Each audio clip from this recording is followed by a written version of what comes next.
G'day legends, I hope that you're having a fantastic day. I know it's a Sunday, but you've still got some weekend left. I hope that you're getting out there and enjoying it. Now today, as always, we do have a lot to go over. I say I'm going to keep it short every time, but I lie. This is incredibly complex, everything we speak about. There needs to be a lot of nuance added. But what are we going to look at today? Well, we are going to look at the maps. There are significant changes on the maps in several directions. Now, these map movements are shared across different maps, as well as we have geolocated footage to show you of flags going up and of assault columns moving that give us an idea of where things have shifted on the map, why some of the maps are moving. But then we're going to go a step further and go, well, why is this important? What areas have potentially been now cut off, not only then occupied? So we'll speak about that. We need to speak at length more about what Zelensky has said in an interview about the victory plan. And then we also need to look at what the White House has said about that victory plan. Of course, step number one being NATO entry. We're going to talk about North Korea, and then we're going to talk about mobilization too.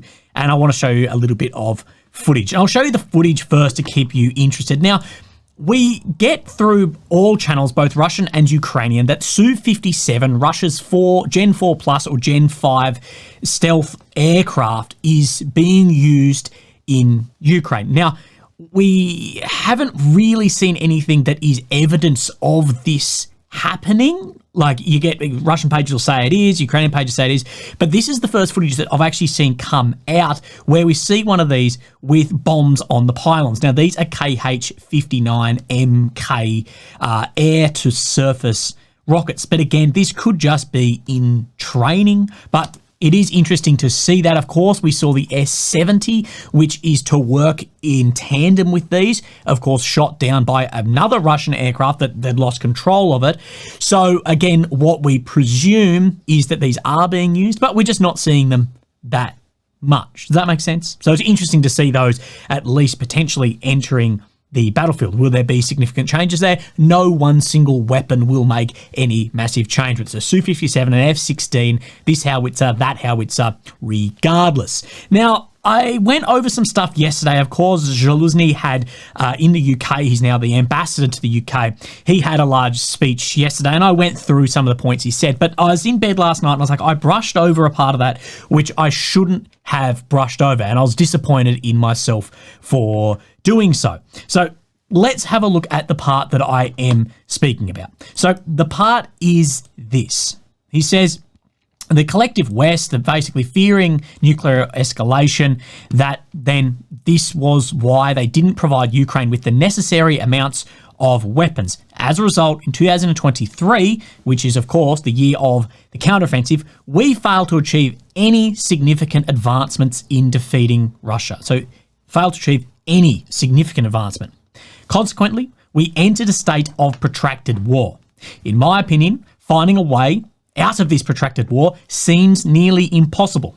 I won't dwell on this point, but I hope you've had the opportunity to read my previously published articles. I wrote these articles to help you understand what is actually happening in Ukraine, because I believe that back in 2023, we lost the opportunity to independently bring this war to an end. So this tells us a lot in here, but it does talk about the failure of the 23 offensive to get any significant advancements against Russia, either in ground or defeating their offensive capability.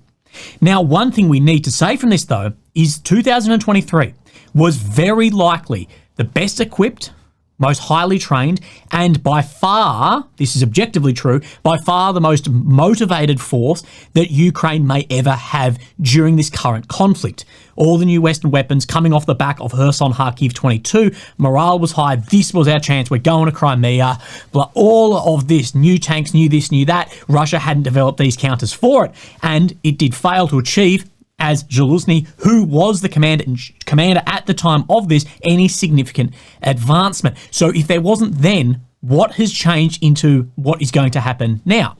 But I have another couple of questions here too, that a lot like we've seen recently of the blame is shifted onto the West. But if the material here, like he is saying, wasn't available, why then was the offensive launched? You were the commander at the time. So there needs to absolutely be some responsibility for those men who, by this, and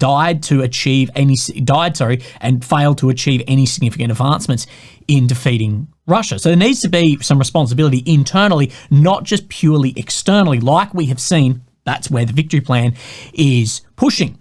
It reminds me of the quote that says, and I can't remember who said it, but to send men into battle with the knowledge they are to be sacrificed to the gods of war is a crime against humanity. And I believe sending in an unprepared force in 23, and if this, by this, they don't have, the equipment available, okay, they didn't have the equipment available, they still were sent in to make some probably public political statement of we're pushing back. And a lot of that was likely forced from the West. This is the reason why we haven't seen any offensives into occupied territories since. That a lot of the offensive capability was jeopardized there. And historically, I believe that we will see the launching of the 23 offensive as a huge mistake, as it jeopardized for sure having a 2024 offensive. If you want evidence of that, we haven't seen any 2024 offensive within occupied territories. And I also believe, so you talk about then Kursk. What about the Kursk offensive? I think we will look back at Kursk as a very big strategic mistake. So far, it looks like it has jeopardized Vuhledar, potentially Pokrovsk, and even more potentially, it could have jeopardized the entire Donbass. Since the Kursk offensive, Russia's speed of occupying territory has then increased. So if we say that we have lost the opportunity to independently bring the war to an end, and in 2023, with the most motivated force by a mile, potentially the most equipped at the time too. Now, people may say, oh yeah, but we've got these now. Yes, but there's counters for those systems too. So the new systems, now what is the plan to take back victory and territory if the opportunity for independently bringing this war to an end has been lost? Well, that's what leaks then into the victory plan of we need to be part of NATO, so it can't be independent anymore. But the problem is NATO realistic at this point in time? Well, we'll speak on that later, but from the US and other messaging, it seems like probably not. But Zaluzny, who is not a dumb guy, he's a very clever guy, he recognised this, and I actually believe he ended up losing his job for recognising the problem in advance, and I don't know why, but I know there was definitely some butting of heads. In late 23, so after that failed offensive, Volodymyr Zelensky said the military then under Zaluzny's command requested drafting 400 to 500,000 people. In the face of prolonged war, Zaluzny later denied this figure. So Zaluzny looking to draft 500,000 guys. My opinion, and if we look back, and I know that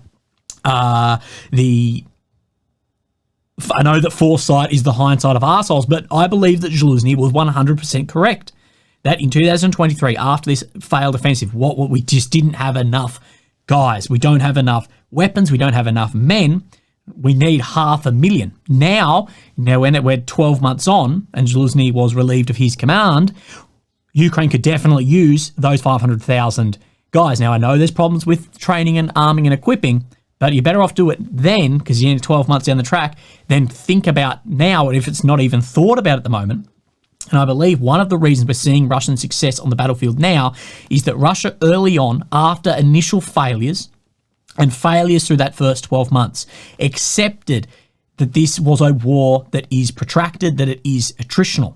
And I don't believe up until even recently, Ukraine has accepted that attritional protracted phase of war, that they're still focusing on maneuver elements. Now, where everyone's learning as we're going along, from you sitting at home to people sitting in the Pentagon, with drones, with built-up defensive lines, is maneuver warfare and deep maneuver warfare possible anymore?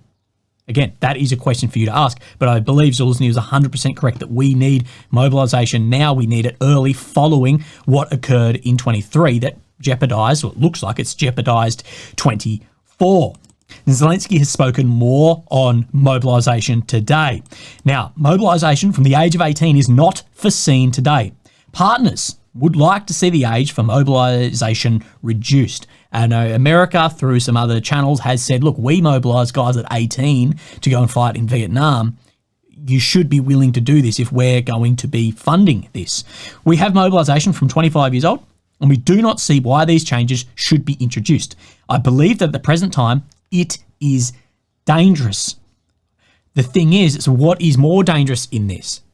Not mobilizing in that, and potentially Russia moving and moving and moving as they are, or mobilizing in that and risking, I guess, those guys of that future generation. This is the impossible decision that Zelensky has at the moment with the demographics. Now, this first part right here, mobilization from the age of 18, I couldn't actually find this because it was on then Ukraine's like telethon, marathon on TV speaking about the war on public channel, but I found this on Ukraine Defense. This is where I found that first part of the quote, the mobilization from the age of 18 is not foreseen today, along with the demographics. So I'm not just pulling that out of thin air like some people do, of quotes. That's where I've found it. If that part wasn't said, I apologize, but that's where I'm taking it from.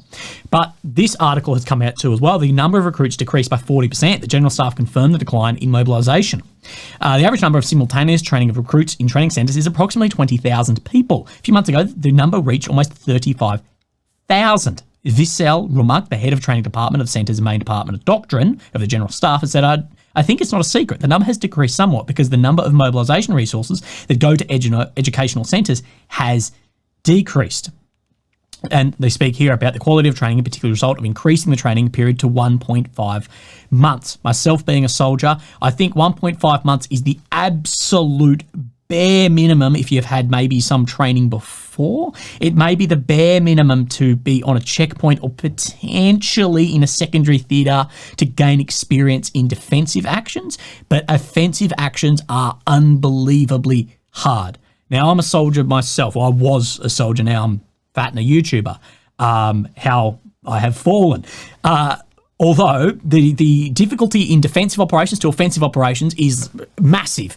Guys with 1.5 months are not going to be able to do platoon, company, battalion, whatever level attacks. There's just not going to be enough training in that. And the ability to have then experience and survive too, I think that is a problem. I'd put the absolute minimum at, say, 12 weeks for front line, and offensive actions at minimum 6 months and maybe 3 months of experience, but we will see. It should be noted that shortly after the law of mobilisation became effective, President Zelensky said that mobilisation in Ukraine had increased. Meanwhile, People's Deputy Roman Kostenko recently said that the level of mobilisation has decreased after several months of the law. Therefore, he believes it is necessary to take radical measures, for example, to lower the conscription age. So it sounds like there is a lot of pressure on Zelensky from externally in the West, maybe not publicly, but also internally of, okay, yes, there are problems with delivery of systems, but we just need more men. We just need guys on the front. You look at the complaints coming off the front line. Yes, there are complaints about shells and weapons and this and that. What is a lot easier to fix than the complaints about men. And I believe Zaluzny saw this at the end of 23 and thought, if we're going to have successful offensive, we need to do it now. This mobilisation, the conscription, the recruitment back then, and then it was, well, he was removed, and some will say it was purely because him and Zelensky butted heads over mobilisation itself. So let's talk about North Korea, and then I will show you then the maps. Now, I believe that John Helen is bang on the money here. He says this. Actually, I want to state something first. Again, we've spoken about a good way, a good barometer to tell if someone cares about facts and evidence or speculation or propaganda. Have a look through people's thumbnails or titles or whatever who have said about North Korean troops participating in the war. Because up until yesterday, many YouTubers were saying, and bloggers and whatever, they're leaving the frontline positions, they've been killed, they're actively fighting, and then in the last 24 hours, it's all gone to the narrative, they're arriving now, we may see them in November. You can't have guys killed and deserting a week ago and then they're going to arrive in a few weeks from now, unless they're deserting the fucking 4,500 or 6,500 Ks from Vladivostok, the other... What? Like, good barometer to tell who actually cares truthfully, evidence, even if it's not as sexy or appealing, and what just is speculation, propaganda, click. Anyway, but Johnny here, he says, I'm seeing a lot of people saying that the possible involvement of North Koreans in Ukraine means that the West is justified in sending troops into Ukraine. All I'm going to say is this. If they, the West, wanted to, already they would have. And North Koreans are unlikely to change this.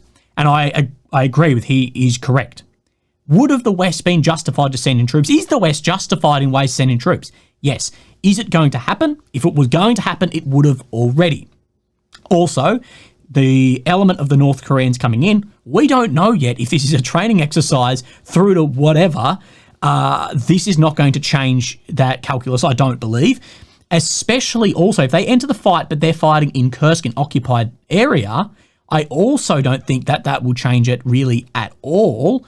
Occupied, is it going to change of then boots on the ground from the West? No. If that was already going to happen, it would have already. May it change how relations are with North Korea? Well, there's no relations there already. It's sanctioned to the shit is a completely dictator, autocratic country, cut off from everyone but Russia and China and a few other players as well. So is this going to really change much? No. When was the time for the West to deploy boots if they're going to do it? Probably day one. As soon as Russia did it, probably go in right then and there, and Russia may have gone, oh shit, we actually don't want that, and pull back out. Because we know Russia deployed a occupation force in the beginning, more so than an invasion force, if that makes it, if that makes sense, with such difference in size of those two forces. But now this late, it's just not going to be done. That the people go, Putin's talking shit about red lines and this and that. You can think that if you want. And potentially I think that also. But is the West believing some of it? Well, yeah, because they're not willing to deploy boots. They're not willing to even give long-range strikes. So obviously they have, in their calculations, gone, some of this is legitimate. So is it going to change everything? I don't believe so. Is it going to change it for Russia next thing, walking across areas? No, absolutely not. It's not enough. If it was 100,000, 200,000 potentially, but no, it's not going to. But it may free up more soldiers in Kursk if and when they deploy, but we will see. And I saw this too, this news channel with it's well over 1 million followers. The last 5 centuries, European forces have been deployed to fight wars on other continents. Now, for the first time in 5 centuries, a government of a non-European country will send its soldiers to fight against a European country in Europe.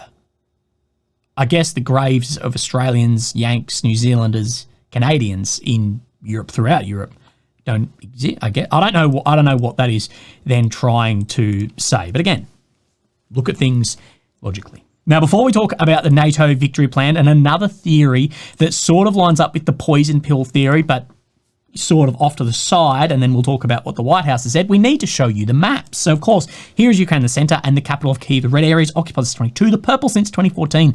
The red check, of course, Russia, a ground that Russia has made in the last 24 hours. The blue and green within Ukraine's borders, areas that have been made within 2 weeks or over 2 weeks. The blue, of course, is back into Kursk area that Ukraine is occupying there. We potentially, probably, we're going to see, if we see the North Koreans, probably up in here, which is not going to change the calculation for the West at all, I don't believe. But where we need to come is, I've got a couple of folders here.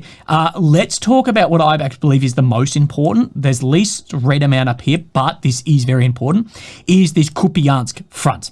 Kupiansk is the central hub for up here through Kharkiv as well as Lugansk as well. So let's have a look. Well, we see 2 large advancements in here. So we see out from Sinkivka, then an advancement by the Russian forces right in the direction of Kupiansk up to around 2.7 kilometers. Now, one thing we have seen, when Russia's assaulting an area recently, there's sort of like this paint by numbers. They start hitting it with FABs.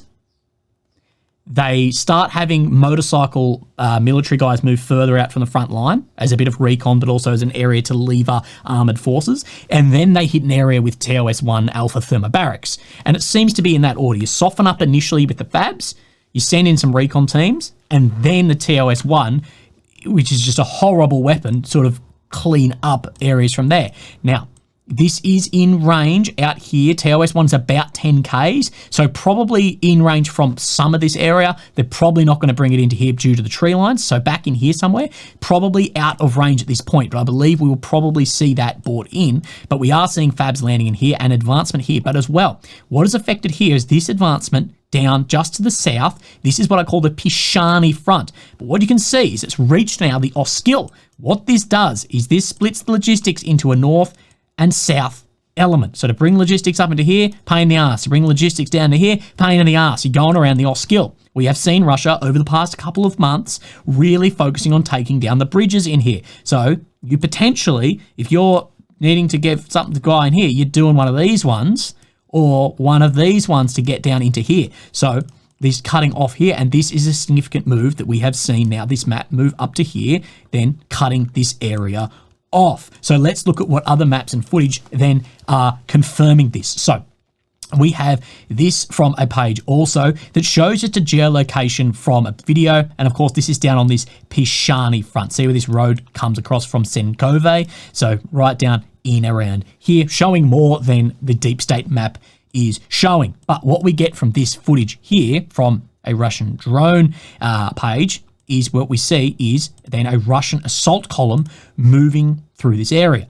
One thing I do find interesting in some of the new footage we're seeing is some of these areas don't seem to be as damaged as we had seen before. Remember when we were talking about like Bakhmut, it was just fucking everything gone and every piece of grass was just pockmarked with shells. It's like a teenager's pimply face. And now we're not actually seeing as much as that. Of course, you can see there's been fighting and fires and everything here, but it seems, and that gives us an idea of faster advancement would cause this. Like, yes, there's a lot of damage, but do you get what I mean? But we see a Russian assault column moving through right up into here. So that's what we can see confirmed across the maps. There has definitely been advancement in here. We see as well, War Mapper is further confirming this as well.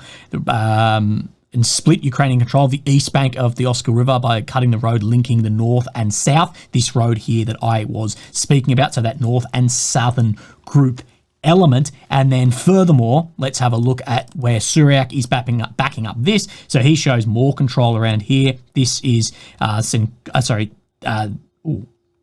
either Thankyou or Kursk in here. I'm not sure where the actual borders of these towns sit, but regardless, we can see movement up to then the road on this Pishani front. And then he also confirms this movement up into the north here of Kupiansk. We see, yep, right out here, you sort of have this like 6 ways road and control. I actually think Deep State could be showing potentially a little bit more out to the west than Suryak, but less out to the south. Remember, we actually did see that Russian troop hit by a drone way down in here a couple of weeks back. Now, let's look at what he says about this specifically. Russia made new advancement west of Sinkivka, adjacent to the Oskil. At the same time, Russian forces broke Ukrainian defences locality of Kurylivka. Okay, that's the town. Take control over half the village while troops reach the railway and urban area between the river, and Russians are still contested. So still contested, but you're not going to be moving logistic supplies through there. So I believe that is probably the most important update we actually see on this map today. But we are going to move down a little bit, and you can see there's some more changes. So we just have from Osharetny here, we can just say this is all the Pokrovsk front if you'd like, but out from Osharetny we see an advancement just in here. Now, the reason we know this is we can see there is a Russian flag flown. So let's have a look. This is the same town out from here. And I should have drawn in a little thing. Sorry, it's right on the corner right here. I should have drawn that in. It was meant to be drawn on that bloody thing. But what we can see is then a Russian flag being flown, come from the drone footage. And we see a Russian flag in here off the potato drone camera. So that's where that is. And enough for Deep State to confirm the advancement there also. And as well, Suryak is showing the same amount of ground being taken here. So we can confirm that then definitely happened. All the maps are showing it. Now, where do we want to go then next? Let's just show you, I want to have a look up in the north again. So let's have a look. There's Nevsky, Makivka. Now, a lot of people are saying between Makivka and Nevsky has been closed up, taking this ground in here, which this is all important for then the eastern, northeastern front. So let's have a look at War Mapper's updates. As he doesn't have like daily updates, but when he does, they are very interesting. So what we can see is this is Nevsky, this is Makivka. He's showing this is all grey zone, and that there is some advancements on the south and north of Nevsky. This is very interesting of how much advancement he is showing towards Terny. This is Terny right here. Now, this is always difficult to see. It is always very difficult to see, but showing further advancement, much further advancement than these maps here towards Terny. So again, we'll get an idea as things move at what is actually changing in here, but push the north settlement of Nevsky and to consolidate control. So it's showing very similar, but definitely grey zone all the way around between Nevsky and Makivka also. Now we have another map update in here just at Torsky. So this is a little bit hard to find, but see Torsky right here. Well, it doesn't seem that hard, but it only disappears, and see what I mean? So at this Zashny, Torsky, just here in the green area. Now, this is what Suryak says about this front. Russian forces have been trying to enter Torsky for 3 days. However, success has been limited and reports of a breakthrough into the central locality are not accurate. Fighting continues in the eastern farms at this grid reference. So let's have a look at where this reference then is. We have, this is Torsky. So here, see this road running. This is a little bit difficult to see, but the road running, these are the farms right out here. So right here where my cursor is saying that there is active fighting. That, if correct, this is from where this map is showing some 2.2 kilometers back from the line, but that is Suryak there. Remember, we want a lot of other updates to confirm where movements are. So let's push down, and then we see Chassiv Yar, front line here. Of course, we saw that Russian flag go up right where my cursor is here, only being shown as grey zone, as well as out from Klishkivka up to the canal. We believe this, basically this whole area in here is under Russian control. That is what other maps, including Ukrainian, neutral, Russian, are all suggesting, is all of this has come under control on the flank. We will wait and see, probably a drip feed in of changes. Now, this is where we see the largest change on this map around the Hernik, Kurakivka, sort of Kurakove front, but we can call this whole area, for the sake maybe the Pokrovsk front, but we can see this close up. Let's have a look on the ruler at how far this is. This could be potentially up to 4 kilometers in some area, but this is a major change, closing up this salient, which we have spoken about previously. So let's have a look at this on the Suryak. Russian army secured the salient east of the Volcha River as Ukrainian army completely withdrew from the northern part of the reservoir. So this reservoir in here, that there is a close up, this is showing very similar. That said, that's a lot of kilometer square that it will show for the October round up. War mapper as well. Russian advanced west of Kursk, taking control of most of Cheshkerne and have taken positions along the rail line. Remember, this is a few days in one, but you can see movement further out through Cheshkerne up the rail line, showing across these maps, as well as through Hoste and Maximelinivka, but showing all this as grey zone through Kurakovka as well. So for sure, large movements in this front. But we did show, you can see on this map, this Maximelinivka, Hoste, Ostrivsky sort of area in here towards Kurakove is now getting a lot of pressure. And as we can see, Suryak today shows this is this road here. This is Yarovka, this is Maximelinivka. There's a further push up to this road. We do know from these, they're both showing advancement here. How much? Well, we don't know, but they're both showing advancement, so we can presume that's definitely advancement. Now we can have Pokrovsk, we have then War Mapper's sort of roundup. I'm not sure when his last one was. It's got to be a couple of weeks, but we can see at Horovka filling in, as well as to the northern flank of Seledov, filling in also. Russia is trying to fill in those flanks as well, grey zone all the way out to Lysivkia too. So this area still has a lot of fighting, and there is large amounts of movements and consolidations of positions also. Chassiv Yar, sorry, where I should have shown you in here, we sort of brushed over it. War mapper, he's showing then movement out Chassiv Yar, as well as out across the canal, out from Ivansky, as well as in Klishkivka down in here. So look, yeah, I believe this map is well behind, but I think that we will see that sort of drip feed in for movements being made. Now, Vuhledar, this is no change to really yesterday, but yesterday's map in here, was it yesterday? No, maybe day before, but there was some changes shown. Oh, sorry, not today, sorry. I'm going crazy. We see these maps are lining up just to the northwest of Vuhledar. This change here, again, shown across then both maps. Kursk, we need to go into Kursk because War Mapper gives us an update in here. This map shows no changes today. Suryak also shows no changes. Well, he doesn't have an update, but the Russian forces in Kursk have made significant advances and cut deep into Ukrainian-controlled areas. As a result, the rapid push, the large sector of northwest of the incursion, is now contested. So we can see where areas like Lyubimovka are, as well as the amount pushing in. Now, one thing I like that War Mapper has done that none of the other maps are doing is showing where Russia was at one point. Like, where actually were they? And you can see where then Korenovo is. You can see the pushback and positions that Russia, by War Mapper, who is very, very conservative, where he is saying they are. This Polbreki, saying that they're right up through here. They're well through this Novovinivka and as well through Lyubimovka, all the way up into these areas in here. Remember, he is the most conservative towards any Russian gain, I believe, of maybe all the map. So that is very interesting to see. Also, now let's talk about victory plans as well. Now, I presented to you that a lot of people, and the messaging I'm getting is there's a hell of a lot, like what I'm reading into all of this is there's so much that is like in the victory plan that's all external, that it doesn't take into account any internal issues of command or mobilization or corruption or democracy or any of this that has an effect on the front line that needs to be in conjunction with this, but it's all external. And what we have said is this what in business they call the poison pill, which is you ask for requests that are likely never going to be reached, but if they're not reached, then you can shift the blame in business onto a contractor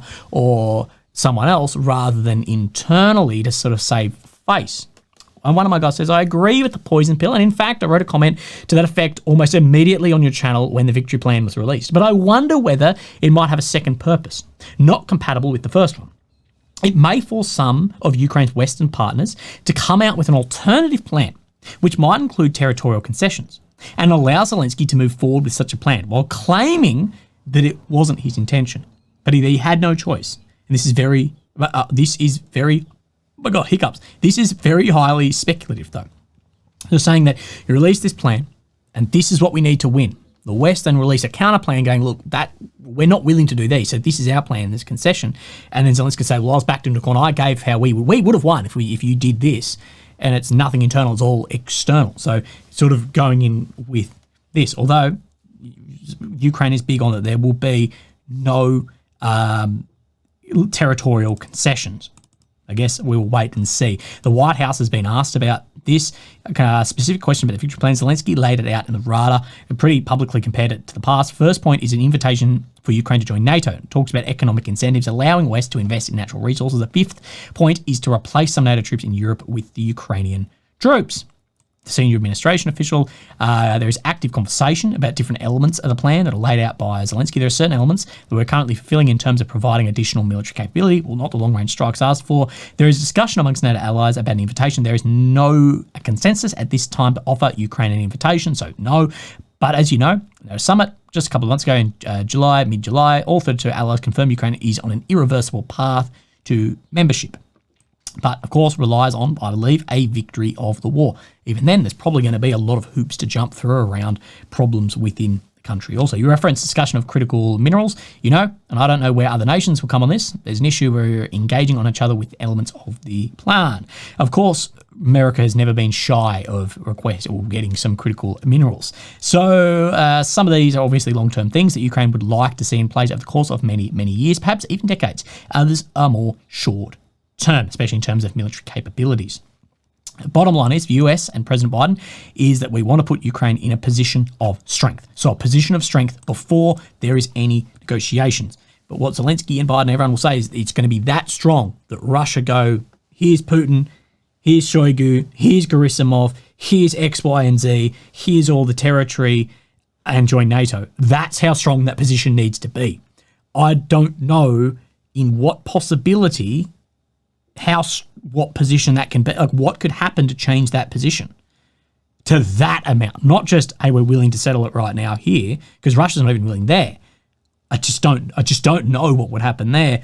Even putting nuclear weapons on the ground may not have that, because it just is then a gun to each other's head. The front line might not move, but it may not move. I have this feeling that every square kilometre that Russia takes is eventually that Russia's going to have, whether it's recognised or not. Regardless, I think it's going to sit there. I just don't know. And this goes back to my point number one, that I think Zaluzny saw this and goes, we need 500,000 guys armed and trained and this and that. It's going to take 12 months. That's why I brought it up in 2023, and we're now at the end of 24. Hasn't happened, and we're in a position where Ukraine is definitely not in a position of strength.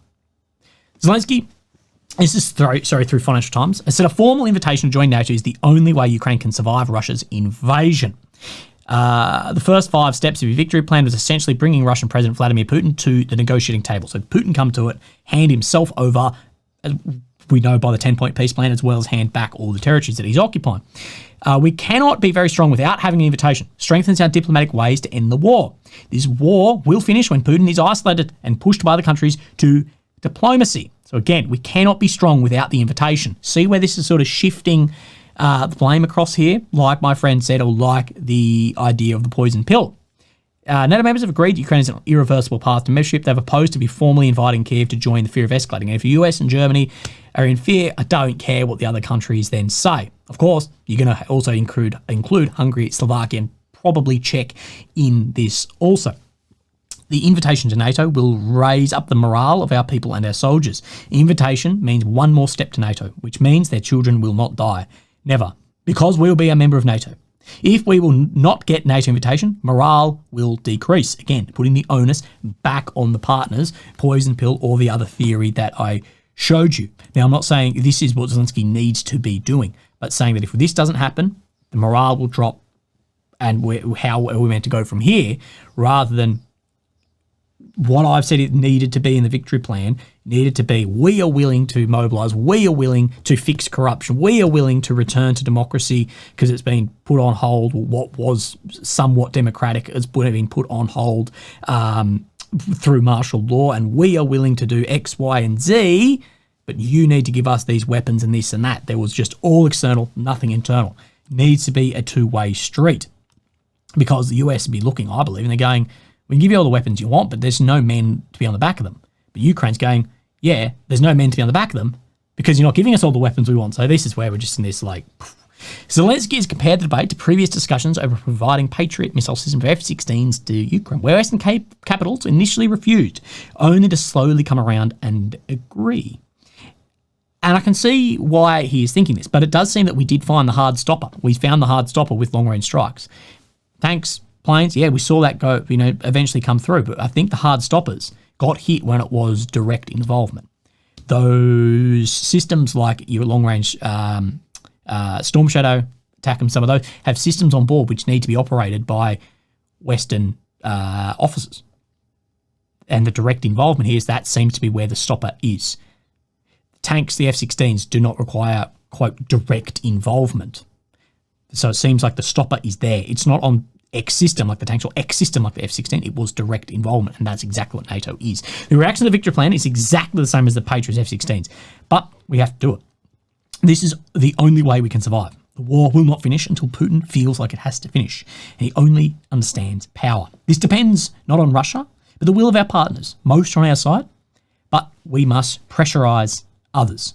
I haven't seen any Western states come out yet and being like, we fully support the victory plan and an invitation to NATO. I haven't actually seen that yet, and pressure onto others too, we will see. The US is not going to be pressured into that at this point. I don't know. Speaking Thursday, NATO Secretary General Mark Rutte said Ukraine will be a member of NATO in the future. The question is exactly about when, and I cannot answer that now at this moment. Zelensky admitted that the outcome of the US presidential election next month was critical for his country's future and his NATO ambitions. I don't know what offer will be to us after the US election. We can see three different ways forward. One was continued support, with allies still afraid of some risks. So we know that Kamala is going to continue the exact same. It's not going to change much. She's highly predictable. And Trump is highly unpredictable. So we don't know whether it looks like it will stop, but it also could increase. This is why I've said that I believe when people go that Russia's pushing on Putin is pushing on Trump to win, I don't know. Russia on the battlefield at the moment has the initiative. Under Kamala, nothing is going to change. So they will potentially continue with that initiative. If Trump gets in, okay, it will either stop or Trump will vastly increase. So it stops right here and now, or Trump can go the other way and just supply the shit out of it. There was a reason why Putin waited for Biden, Kamala, to be in power before launching this war. Predictability. Will it be positive or less positive? Honestly, I don't know. And this is very sensitive for our people. I secretly think that many will be actually hoping for a Trump victory, officials for a way out and to shift blame. Well, we would have won, but the Republicans got in and we didn't do this, so shift that there. As well as I believe a lot of people, and I was reading some of the comments and translating them from Ukrainian to English, of people saying we just want an end now.